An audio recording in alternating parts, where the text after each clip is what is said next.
اعوذ باللہ من الشیطان اللعین الرجیم بسم اللہ الرحمن الرحیم وبہ نستعین وہو المعین۔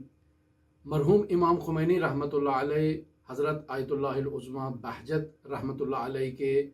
مریدان میں شمار ہوتے تھے۔ اگر یہ کہا جائے تو اس میں کوئی مبالغہ آرائی نہیں ہے۔ حقیقت اس طرح سے تھی کہ آیت اللہ مسعودی جو اس وقت حرم مطہر حضرت فاطمہ معصومہ سلام اللہ علیہا کے متولی بھی ہیں اور امام خمینی رحمۃ اللہ علیہ کے شاگرد بھی رہے ہیں، یہ نقل کرتے ہیں کہ میں اکثر امام خمینی رحمۃ اللہ علیہ کے پاس جایا کرتا تھا،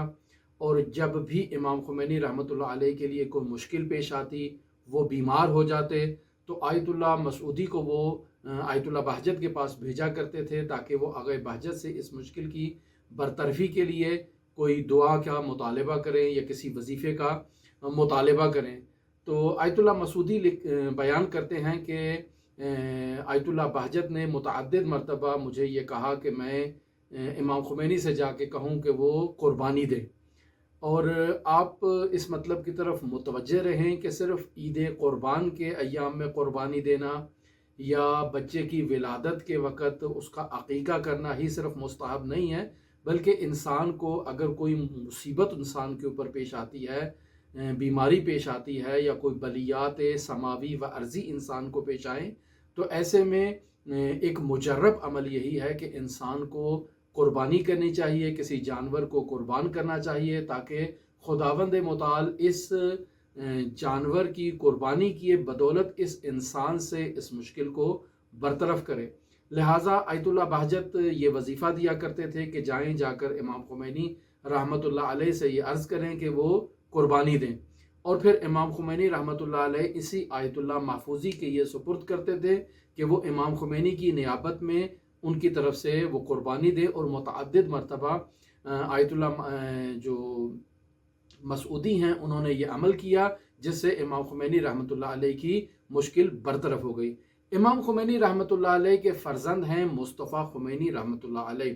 یہ شہید مصطفیٰ خمینی نقل کرتے ہیں کہ امام خمینی رحمۃ اللہ علیہ آیت اللہ بہجت کے ان معنوی عالی مقامات اور مدارج معنویہ عالیہ سے اس قدر متاثر تھے اور آغا بہجت سے ایک خاص قسم کی عقیدت اور ارادت رکھتے تھے، اور امام خمینی کا یہ نظریہ تھا، یہی مصطفیٰ خمینی رحمۃ اللہ علیہ نقل کرتے ہیں کہ آغائے بہجت کے متعلق امام خمینی کا یہ نظریہ تھا کہ آیت اللہ بہجت مقام خل پر فائز ہیں۔ مقام خل عرفا کی اصطلاح میں ایک ایسا مقام ہے کہ جس میں انسان اپنی روح کو اس جسد خاکی سے باہر نکالنے کا اختیار رکھتا ہے، یعنی انسان اپنی روح کو باہر نکال دے اور پھر جب اس کا دل چاہے واپس اس جسد خاکی میں اپنی روح کو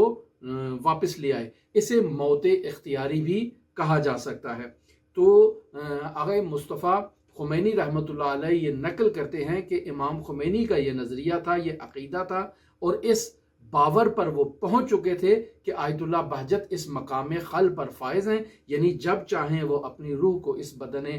خاکی سے باہر نکال لیں اور جب چاہیں اس بدن خاکی میں واپس ڈال دیں، اور کیوں نہ ہو، چونکہ آیت اللہ بہجت تو مریدان علی ابن ابی طالب علیہ آلاف التحیت و ثنا سے ہیں، اور امیر المومنین علی ابن ابی طالب علیہ آلاف التحیت و ثنا کا وہ معروف واقعہ جو ابو درداء سے نقل ہوا ہے کہ ابو درداء کہتے ہیں کہ میں نے دیکھا مولا الموحدین نخلستان کے اندر جا رہے ہیں، میں اس خوف سے کہ کوئی دشمن ان کو کوئی گزند نہ پہنچائے، کوئی نقصان نہ پہنچائے، میں مولا الموحدین کے پیچھے گیا، اور جو ہی میں نے دیکھا تو نخلستان کے ایک کونے میں امیر المومنین علی ابن ابی طالب کی مناجات کی آواز بلند ہوتی ہے، اور میں اس آواز سے لذت اٹھا رہا تھا، اس مناجات سے محظوظ ہو رہا تھا کہ میں نے دیکھا اچانک وہ آواز منقطع ہو گئی ہے۔ میں آگے بڑھا، آگے جا کر دیکھا تو مولا الموحدین بالکل ایک خشک لکڑی کی طرح زمین پر پڑے ہیں، گویا ان کے بدن اطہر میں روح ہی موجود نہیں ہے۔ میں نے یہ